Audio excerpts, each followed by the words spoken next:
আর এদের যুদ্ধ জাহাজের কি প্রয়োজন ছিল সাজুয়া গাড়ির? কবে লড়বে? লড়ো না, আমার সাথে লড়বে? বলো কবে লড়াই হবে? একটা লড়াই হয়ে যাক এই আমডাঙ্গার মাঠে, নিয়ে এসো তোমার সাজুয়া গাড়ি, আমি একা থাকবো, আমি দেখব তোমার সাজুয়া গাড়ির কত জোর আর আমার মানুষের কত জোর। আমি হিম্মত নিয়ে লড়াই করি, বিজেপির কাছে মাথা নত করি না। আর যারা নির্দলের নামে দাঁড়ায় তাদের কোনো দল নেই, ওগুলো বিজেপির টাকায় চলে, একটি ভোটও দেবেন না। এবারের ভোট মহাযুদ্ধ গণতন্ত্রের, প্রত্যেকটা ভোট গুরুত্বপূর্ণ, না হলে আগামী দিনে এনআরসি করবে। মা বোনেরা, হিন্দু মা বোনেরাও ভুল করবেন না। আসামে এনআরসি করে 19 লক্ষ লোকের নাম বাদ গিয়েছিল, তার মধ্যে কিন্তু 12 লক্ষ হিন্দুদের নাম বাদ দিয়েছিল আর 7 লক্ষ মুসলমানের নাম বাদ দিয়েছিল। ওটা একটা ছোট্ট রাজ্য। তাহলে বুঝতে পারছেন, আমরা যদি না থাকি তাহলে এনআরসি করে 1 কোটি লোককে যদি ভোট থেকে বাদ দিতে পারে, তাহলে এখান থেকে অর্ধেক লোককে তাড়িয়ে দেবে। বলছে বাংলায় ভাষায় কথা বললে অনুপ্রবেশকারী, পাঞ্জাবি ভাষায় কথা বললে একজন শিখ ভাই আমায় বললেন সেদিনে মিটিংয়ে, তার মানে আমরা কি খালিস্তানি? বাংলায় কথা বললে অনুপ্রবেশকারী আর পাঞ্জাবি ভাষায় কথা বললে খালিস্তানি, আর তোমরা কি তাহলে কেউ কেউ পাকিস্তানি? যখন তুমি সৌদি আরবিয়াতে গিয়ে মুঘল সম্রাটের গলায় কোলাকুলি করো, তখন দেখো না তাই সে হিন্দু না মুসলমান?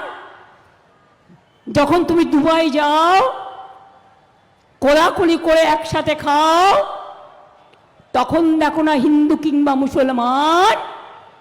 বিহারে গেলে অত্যাচার করো বাংলার লোকেদের ওপর, ইউপিতে গেলে করো, রাজস্থানে গেলে করো, মধ্যপ্রদেশে গিয়ে করো, উত্তরপ্রদেশে গিয়ে করো। আজকে সকাল থেকে আমি পাগল হয়ে গেছি, ফোনে শুধু মেসেজ আসছে আমার কাছে, শ্রীজাতকে নাকি ফোন করেছে কেউ যে আপনার বাড়িতে পুলিশ যাচ্ছে, আপনাকে গ্রেপ্তার করতে হবে। আমি সঙ্গে সঙ্গে তাকে ফোন করলাম। আবার কি? বাইক বন্ধ, রেল ব্লকেড, গভর্নমেন্ট মানে পুলিশ করছে, প্রশাসন, ইলেকশন কমিশন সবাইকে চমকাচ্ছে, ধমকাচ্ছে। তো ভোটের আগের দিন তো অনেকে বাড়ি ফিরতে চায়, তাদের আপনারা বাড়িও ফিরতে দেবেন না? বাইরে থেকে লোক নিয়ে আসছে উড়িষ্যার বর্ডার দিয়ে, বাসে করে করে লোক আসছে, উড়িষ্যার বর্ডার খোলা। প্রশাসন কোনো কথা বলছেন না তো? আমার আন্ডারে প্রশাসন নেই, আমি বলবো চোখ কান খোলা রাখুন। কোনো ঘটনা ঘটলে বাংলার প্রশাসন জেনে রাখুন, দায় কিন্তু আপনাকে নিতে হবে। আপনি সেন্ট্রাল ফোর্সকে এগিয়ে দিয়ে আপনি কিন্তু মনে রাখবেন মানুষের ক্ষমা পাবেন না। অনেক হয়েছে আন্না, কাল রাত থেকে কোলাঘাটে কেউ যেতে পারছে না। কোলাঘাট থেকে বাবু, গদ্দারের বাবু, পিরিচের বাবু, দোসর কোলাঘাট থেকে রাস্তা বন্ধ করে দিয়েছে যাতে কেউ যেতে না পারে। আবার মেদিনীপুর পশ্চিমে সব রেল ব্লক করে দিয়েছে, রাস্তা ব্লক করে দিয়েছে, যেন ভেবেছে দুদিনের জমিদারি করবে। দুদিনের জমিদারি করো, কিন্তু আগামী দিনের জমিদারি বাংলার মাটিতে করতে পারবে না। কারো ভোট যেন আটকাতে না পারে মা বোনেরা, দল বেঁধে যেতে হবে। আগের বার বলেছিলাম লক্ষ্মীর ভাণ্ডার করব, 500 টাকা দিয়ে শুরু করেছিলাম, এখন আপনারা 1500 টাকা পান কি পান না? 1700 টাকা পান কি পান না? তো তোমাদের করার থাকলে তোমরা বাজেটে করতে পারতে।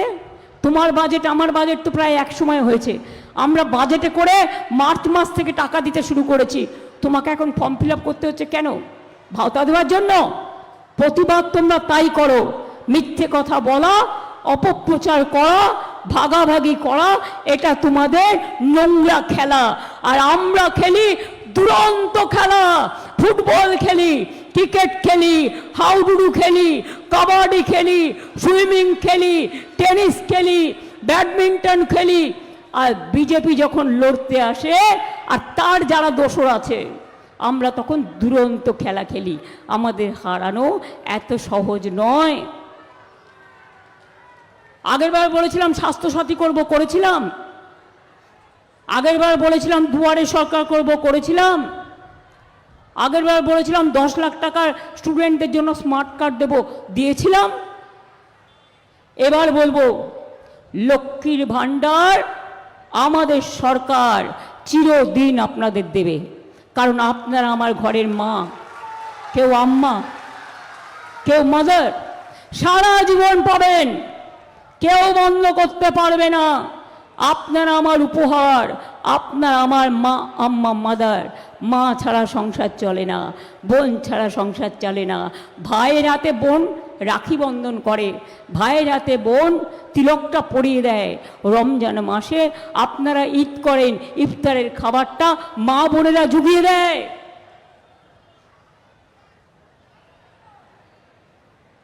আমরা সবটাই করি।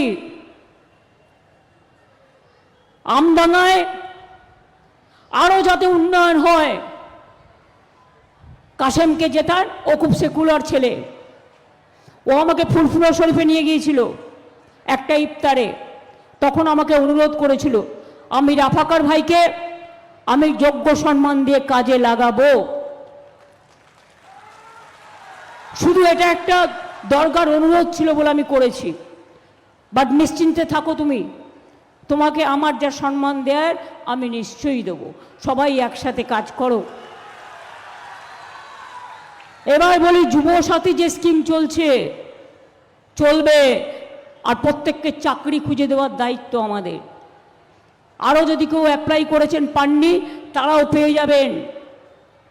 4% দিয়ে সরকারি কর্মচারীদের বাজেটে ঘোষণা করেছি। আমি যেহেতু এখন ইলেকশনে ব্যস্ত, আমাকে না জানিয়ে ওটা ইলেকশন কমিশনের কাছে ফাইন্যান্স সেক্রেটারি পাঠিয়েছেন, আর ইলেকশন কমিশন চেপে রেখে দিয়েছে। না তো অনেক দিন আগেই 4% টাকাও আপনারা পেয়ে যেতেন, 25%-এর মতো। কিন্তু এই মাসেই মাইনের সাথে এই টাকা আপনারা পাবেন, এটা আমি আপনাদের বলে দিয়ে যাচ্ছি, আমি কথা দিয়ে যাচ্ছি। দুয়ারে সরকার দেখেছেন, এবার আমরা দুয়ারে স্বাস্থ্য করব। আপনার ঘরের সামনে ডাক্তার আসবে, নার্স আসবে, সিস্টার আসবে, প্যারামেডিক্যাল স্টাফ আসবে, আপনাদের সমস্ত চিকিৎসার ব্যবস্থা করে দেবে। আপনাদের এখানে যেন আরো উন্নয়ন হয়, আরো স্কুল কলেজ হয়, আরো শিক্ষা